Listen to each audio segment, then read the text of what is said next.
जब आपके दांत में चोट लगे और चोट लगने के बाद दांत का कलर चेंज हो जाए और उसका आपको ट्रीटमेंट करवाना हो, तो उसके लिए अच्छा डॉक्टर कैसे सर्च करना है, आज हम इस टॉपिक पे बात करेंगे। तो चलिए शुरुआत करते हैं आज का टॉपिक। सबसे पहले कि जब भी दांत में चोट लगता है और मान लिया दांत नहीं टूटा हो, इंटैक्ट है, बस चोट लगा और दांत इंटैक्ट है, तो लोगों को लगता है अरे क्या होगा, छोड़ो, कोई फ़र्क नहीं पड़ता, रहने दो।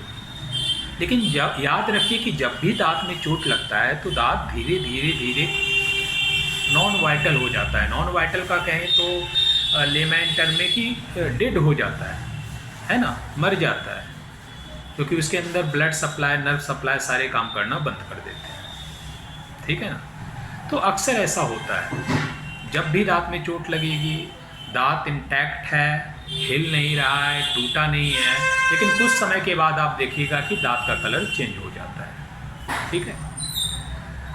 तो उसका ट्रीटमेंट के लिए हम अच्छे डॉक्टर कैसे सर्च करेंगे? तो सबसे पहले जानेंगे कि इसमें हम क्या करेंगे, क्या ट्रीटमेंट करेंगे, क्या क्या टेस्ट करेंगे, उसके बाद हम डॉक्टर सर्च करेंगे। तो सबसे पहले आपको क्या देखना है, जब भी दांत में चोट लगे तो आप देखिएगा कि कुछ समय के बाद दांत का कलर चेंज हो जाता है, नंबर 1 पॉइंट। दूसरा, जब आपके दांत में चोट लगता है, अब आप डॉक्टर के पास आते हो तो सबसे पहले हम कुछ टेस्ट करते हैं जिसे हम कहते हैं वाइटलिटी टेस्ट, और उसका नाम है क्या है, कोल्ड टेस्ट, हीट टेस्ट और ईपीटी, इलेक्ट्रिकल पल्प टेस्ट। ये 3 टेस्ट मुख्यतः किया जाता है क्लिनिक्स में।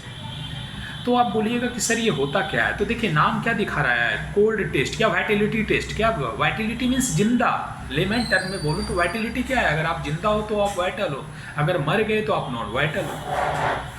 तो पहले हम देखेंगे कि जब भी चोट लगे कि दांत वाइटल है कि नहीं, तो उसके लिए क्या करेंगे, cold test, heat test, electrical pulp test. जैसा नाम बताता है कोल्ड टेस्ट, कोल्ड टेस्ट में हम कोल्ड का यूज़ करते हैं। कोल्ड का मतलब उसके लिए आता है सिरिंज, तो वो यूज करते हैं। ऐसा नहीं कि घर में आप बैठ के करना शुरू करो, हमेशा ये सारी चीज़ डॉक्टर के निरीक्षण में करो, ऑब्जर्वेशन में करो। तो कोल्ड टेस्ट में कोल्ड का इस्तेमाल करते हैं, ज़्यादातर आइस होता है, सॉलिड आइस, उसका यूज करते हैं। हीट टेस्ट में हीट का यूज़ करते हैं, स्पेशल इक्विपमेंट्स हमारे पास होते हैं, उसका यूज करते हैं। और इलेक्ट्रिकल पल्प टेस्ट में इलेक्ट्रिक सर्किट का यूज़ करते हैं। समझ गए, नाम से ही दिखा रहा है, कोल्ड टेस्ट में कोल्ड का यूज करेंगे, हीट टेस्ट में हीट का यूज करेंगे, इलेक्ट्रिकल पल्प टेस्ट में इलेक्ट्रिक करंट का यूज करेंगे। अब हम देखेंगे, जैसे कि नॉर्मल अगर आप जिंदा हो, मान के चलो आप जिंदा हो, और आपके हाथों में या शरीर पर कहीं पे भी बर्फ का गोला रखें तो क्या होगा, आपको ठंड लगेगी, आप हटाओगे। अगर ऐसा आपके दांत में हो रहा है, आपके दांत पे कोल्ड रखा जा रहा है और रखने के बाद अगर आपको उस दांत में झंझनाहट लग रही है, तो इसका मतलब है कि दांत नॉर्मल है, वाइटल है। ठीक उसी प्रकार हिट रखेंगे आपके दांत पे, अगर आपको उसमें सेंसिटिविटी लग रही है तो इसका मतलब कि वो दांत नॉर्मल है। ठीक उसी प्रकार इलेक्ट्रिकल पल्प टेस्ट का यूज़ करेंगे, अगर नॉर्मल आपको लग रहा है, सेंसिटिविटी लग रही है, तो इसका मतलब वो दांत नॉर्मल है। और जस्ट इसका उल्टा, अगर कोल्ड रखा दांत पे, आपको कुछ नहीं लग रहा है, मतलब दांत नॉन वाइटल है, डेड हो चुका है। या हिट रखें, कुछ नहीं लग रहा है, इसका मतलब दांत नॉन वाइटल, डेड हो चुका है। ठीक उसी प्रकार इलेक्ट्रिकल पल्प टेस्ट करें, अगर लगाते हैं इलेक्ट्रिकल सर्किट वहाँ पे और आपको कुछ नहीं लग रहा है, तो दांत नॉन वाइटल हो चुका है। ये सिंपल सी बात हो गई है। लेकिन अगर कहोगे कि सर अगर थोड़ा हल्का फल्का लग रहा है, तो हल्का फल्का लग रहा है या डिले से हो रहा है, देर से आ रहा है, जैसे अगर ठंडा रखोगे तो हाथ इमीडिएट आप हटा दोगे, अरे ठंड लग रहा है। लेकिन मान लिया अगर ठंड रखे दांत पे या हीट रखे दांत पे या इलेक्ट्रिक करंट अप्लाई किया दांत पे, लेकिन 10 सेकेंड 20 सेकेंड के बाद आपको कुछ रिस्पॉन्स लग रहा है कि हाँ है सेंसिटिविटी, तो ये दिखाता है कि दांत धीरे धीरे नॉन वाइटल हो रहा है, धीरे धीरे डेड हो रहा है।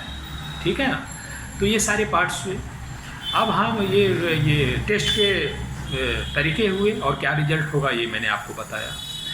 अब हम आते हैं कि जब दांत वाइटल हो तो क्या करना है, कुछ नहीं ट्रीटमेंट करना है, बस उसको फॉलो अप में रखना है कि बीच बीच में आइए, 4 वीक के बाद बुलाते हैं कि आइए देखिए, और 4 वीक के बाद फिर हम टेस्ट करेंगे। अगर 4 वीक के बाद रिस्पॉन्स नहीं आता है तो नॉन वाइटल है। अगर रिस्पॉन्स डिले आता है तो भी ये दिखा रहा है कि दांत नॉन वाइटल हो रहा है, डेड होने जा रहा है। अगर नॉर्मल रिस्पॉन्स रहा, डे 1 में जो था नॉर्मल रिस्पॉन्स, लगते ही आपको सेंसिटिविटी लग रही है, तो इसका मतलब दांत वाइटल है, दांत का कोई ट्रीटमेंट नहीं होगा, दांत को सिर्फ फॉलो अप में रखा जाएगा, ठीक है। लेकिन अगर डेड हो गया या डिले रिस्पॉन्स है तो ऐसे केस में दांतों में हम रूट कैनाल ट्रीटमेंट करते हैं और उसके बाद उसके ऊपर कैप लगाते हैं। समझ गए मेरी बात? अब हम आते हैं कि इसके लिए डॉक्टर कैसे सर्च करेंगे। तो सबसे पहले डिजिटल युग है, तो डिजिटल का इस्तेमाल कीजिए, मोबाइल का इस्तेमाल कीजिए अच्छे कामों के लिए। सिर्फ रील देखने के लिए नहीं, अच्छी अच्छी रील देखने के लिए इस्तेमाल कीजिए, अच्छी अच्छी वीडियो देखने के लिए इस्तेमाल कीजिए जो आपके फ़ायदे की हो। तो उसमें क्या करना है, सबसे पहले गूगल पे जाना है, गूगल पे टाइप करना है कि एमडीएस डिग्री क्या होती है, एमडीएस डिग्री का फुल फॉर्म क्या होता है, डेंटल स्पेशलाइजेशन क्या होता है, डेंटल स्पेशलाइजेशन कितने प्रकार के होते हैं। उसके बाद आपको टाइप करना है एंडोडोंटिस्ट क्या होते हैं, रूट कैनाल स्पेशलिस्ट क्या होते हैं, क्योंकि रूट कैनाल ट्रीटमेंट या कैप जो भी लगाएंगे वो एंडोडोंटिस्ट ही लगाएंगे। जो भी ट्रीटमेंट करेंगे, जब आपके दांत में चोट लगे और दांत का कलर चेंज हो जाए तो वो एंडोडोंटिस्ट ही करेंगे। तो एंडोडोंटिस्ट के बारे में आपको सर्च करना है। अगर कुछ दवा की ज़रूरत हुई, एंटीबायोटिक की ज़रूरत हुई, डॉक्टर बोले तो, वरना खुद से नहीं लेना है। माउथ वॉश भी खुद से नहीं लेना है। पेन किलर अगर दर्द हो तो डॉक्टर से सजेशन लेके लें, खुद से ना लें।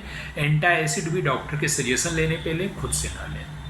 तो ये हुई आज की बात कि दांतों में चोट लगे और कलर चेंज हो जाए तो किस डॉक्टर से मिलना है, डॉक्टर कैसे सर्च करना है, अच्छा डॉक्टर कैसे सर्च करना है। कोई डाउट है तो सोशल मीडिया के माध्यम से या कमेंट बॉक्स में कमेंट करके पूछ सकते हैं। अगले वीडियो में फिर नया टॉपिक लेके आऊँगा, तब तक आप अपने स्वास्थ्य का ध्यान रखें। Take care, enjoy.